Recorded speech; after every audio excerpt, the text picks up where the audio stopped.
Hey guys, something new I want to work on today is actually something old. I want to redesign some old characters I came up with years ago. Partly because I think I can do a better job with them now, and partly because I have plans for these characters in particular. Oh, intrigue. Glitch Witch is a concept I came up with when I was extremely bored in a programming class that was required in my animation major. I know one thing about myself. The best way to get myself engaged in something is to attach a story or a character to it. So, I needed a character who would be almost the mental mascot for this incredibly boring class. And thus, Bex, the Glitch Witch, was born. Aren't you a little old to need an imaginary friend? I'm a storyteller. I'm never too old to make up new fun characters. Ironically, Bex is not the best student, so paying attention in a boring class isn't really her thing. But exploring the program on her own and stumbling upon things that work is much more how she'd do things. And incidentally, how I ended up with an A in that class eventually. I bet your professor would not be happy if he knew how you did that, though. I told all of that to my professor, and he seemed okay with that method actually. Oh, wow, I didn't think that would be allowed. Good to know. He's also the one that said I should voice Bex in my pilot episode. But at the time, I thought I was completely incapable of playing a character like Bex. Me, a quiet kid, play the hyperactive tech witch? Never. I mean, I think you talk a lot. Thanks, I guess. Well, in school, I didn't. That initial inspiration for Glitch Witch was all the way back in 2015. And I took a stab at working with her for projects several times since then. It's been an interactive website, it's been a very poorly made short animation, and probably most recently, it's been a 7-minute radio play. You're forgetting about the two YouTube videos you did that were also about Vex. Okay, true, those two. And the games you and Sandra made. Also true. For those of you who haven't seen my storyboard class video, a radio play is where you act out a script alongside all the music and sound effects. This was my much loved project back in 2019. I went out and hired actors, I painstakingly found sound effects and music, and after not finding just the right voice for Bex, in my hiring process, I actually did break down and did it myself. And I'm actually pretty happy how it turned out. Told you could do it. You talk enough to be Vex. Again, thanks, I think, but not long after I did all this, I got a job at the center, Worst job ever. which, if you don't know, didn't go very well. Worst job, worst job ever.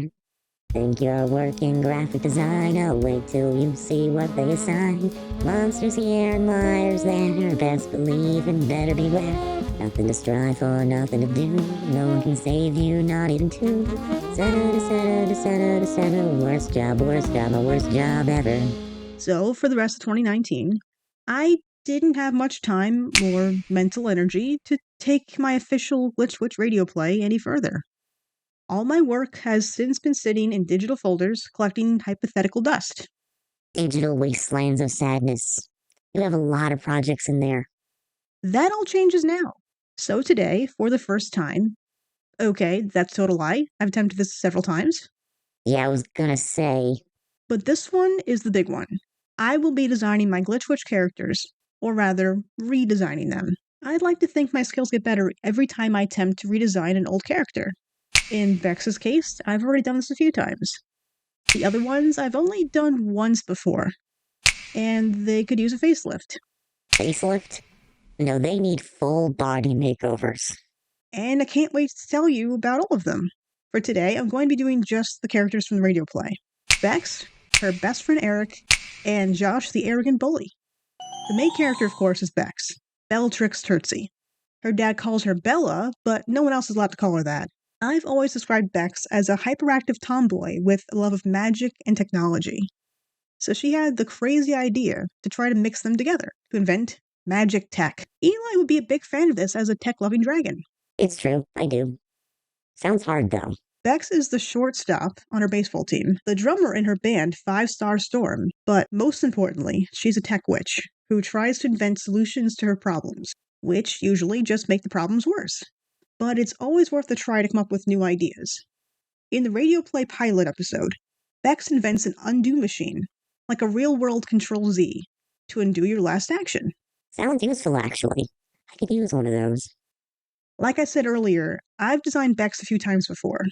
My first one I'm still really proud of. The only reason I keep trying to redo it is because I made her hair really hard to draw. If I didn't get that messy, spiky parts exactly right, it just didn't look like Bex. And used to draw her on everything. Must have been hard to doodle her old hair on coffee sleeves. And when I got it right, I was very excited. And it shouldn't be exciting to get it right. I should be able to do that every time. I tried to simplify her and made her this super round TV animation style, one that I think is really cute, but I don't know, I missed the first one. I thought it was better for an older audience, and I liked the slight edginess to it, while this new one felt very traditional. I wanted something that almost falls somewhere in the middle, keep it easier to draw because of animation, line mileage, aka the amount of time you have to spend drawing the character each time based on the amount of details, should be low, but keep it kind of edgy so it appeals to a slightly older audience. And of course, keep Bex's inner chaos alive. A chaos witch, just like you. Somehow, the easiest part of Bex is also the hardest part in all of her designs: her hair. Bex is a sporty wild child tomboy, so I always kept her hair in a chunky, messy pixie cut. In my new design, I wanted to focus on giving her less little hair chunks sticking out, which was not a problem at the 3/4 view, but from the front, I struggled hard to figure out how to make that look right. All of her spiky bits were at the front, which at the front view meant they'd be basically all around her nose, but nothing off to the sides. I didn't want it to look too neat. And the little back lightning bolt shaped cowlick thing she's got coming out was gone, so it felt off. So I decided to cheat things a little to the side to keep that little back piece visible from the front and push her bangs over to the side a little. Oh, really? So you cheated? Weird you didn't admit that. Actually, cheating in art is pretty normal. Cheating things to the side in 2D animation can make designs better. It happens a lot in shows like Fairly Odd Parents, who look really strange from the front if you take their designs too literally. Cheating in 3D designs, though, is a little more tricky. So cheating is normal now. I'll have to remember that. I stuck pretty close to the original outfit, with a slight change. I tried making her pants these cool straight leg design to more lean into her tomboy side, and I think it worked out nicely. I even experimented with having GW spray painted onto one leg. That might be a pain in animation, though, so not fully sold on that idea, but it looked cool in the design. Fashion is pain, darling. Eric Whistler, also known as Whistler the Wisp, because he's so fast, no one can catch him. He's like air, is the starting receiver on the football team. He is Bex's best friend, but very different. He's a calm, kind of soft spoken guy at around 6 feet tall, while Bex is a bouncy, loud, fun sized ball of energy. Eric knows that Bex is trying to invent tech magic, and he's not necessarily stopping her from doing that because there's no stopping Bex. He also doesn't fully get it and wants to make sure Bex doesn't get hurt messing with this stuff. It's his best friend's funny little hobby that very well might blow up in her face at any time. Or his, for that matter. Eric's original design made one thing clear to me. He's meant to be the biggest character in the cast, but with a pretty understated design. Nothing flashy, he isn't looking for a lot of attention. I did, however, decide to make his Whistler the Wisp concept a little more part of his design, and gave him this fun little wind-shaped wisp in his hair. Almost looks like a bird at certain angles. I'm very proud of that silly little detail, actually. That one little guy is going to help him be a lot more distinctive. For fun, a while back, me and my friend made a little memory matching game with all the characters, and Eric and another character, Isaac, look just a little bit too alike, and every time I play the game, I'd mix Isaac and Eric up. And they're not meant to be twins. I also played around with things like pushing Eric's face shape a bit, so he had more of a super athletic looking chin, while still keeping his soft features so he looked friendly.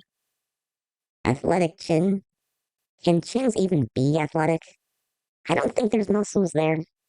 Josh, on the other hand, is not meant to look friendly. He's meant to come across as arrogant. Josh McIntyre is the quarterback on the football team, but also one of Bex's most stubborn bullies. and Eric is very anxiously aware of that fact. The guy who throws him the ball spends their free time messing with his best friend. Josh is beloved at his school by most other students and teachers for his talent on the team as captain and consistently good grades. His sister is even a cheerleader, so the two of them run the school, in spite of plenty of behind-the-scenes issues between the two of them. Ooh, I smell drama there. I wanted Josh to look like a jock, but different from Eric. So I wanted him to look like high-maintenance jock, like he spends a lot of time on his appearance. I decided to go for that shaved sides look that he probably need to go get updated a lot. And the long part on top of his head, I wanted to look very styled, like he uses so much hair gel that it is in fact now becoming hair gel. It is gel-shaped. It is so gel-shaped, it practically looks like toothpaste. And from the front, I managed to give him this 2 points look, give him sort of like a bad guy vibe. I don't want him to look evil, but I do want him to look above it all. Behind the scenes, he works very hard to keep that up. I switched between a kind of preppy look in his original design to a casually worn jersey in the turnaround. I feel like both suit him. I'm pretty happy with the way all of them came out this time. Although if I end up tweaking them more in the future, I would not be surprised. I have been known to do that. True. But these are by far my favorites. I think each of them absolutely had a glow up. And they were actually fun to draw this time. I can't say that was true before, especially for Eric, who was pretty generic before. I feel like the personalities showed through more this time. Bex's personality always showed through her design, but now I don't dread drawing her. So that's progress.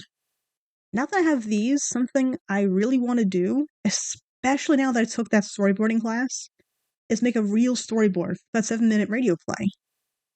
Is that something you guys would want to see me do? I'd not only make the storyboard for the channel, but I'd try to show as much of the process as possible. Probably multiple videos. If that's something you guys would be interested in, let me know down in the comments that you want to see more Glitch Witch. And if you guys like this style of video, redesigning older characters, give this video a like so I know you want to see more like this. I have so many more I could do, both from Glitch Witch and a lot of other stories I've started over the years. That's for sure. There's tons of old characters you've just got sitting around, probably begging to be finished. Some drawn poorly, some with only heads, several with lots of drawings and lots of art, wondering, when will it be my time to shine, to have my own story? When? When? Oh, come on.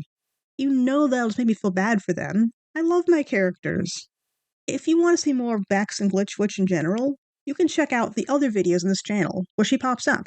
This Sharpie shirt video, where I drew Glitch Witch patches. And this Scammer vs. Artist video, where I had Bex troll a guy who tried to scam me with a fake job offer. That scammer video was so funny, and it's full of clues about the pilot episode for anyone who can't wait. Until next time, make characters When you're bored, and you might learn something in class.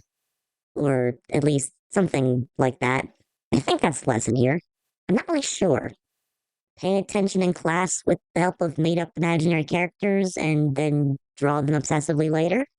Something like that? Not exactly, but it's true. Use your imagination to get yourself invested in what you're learning. And it might make learning more fun. Anyway, see you in the next one. Bye, guys. Bye, guys.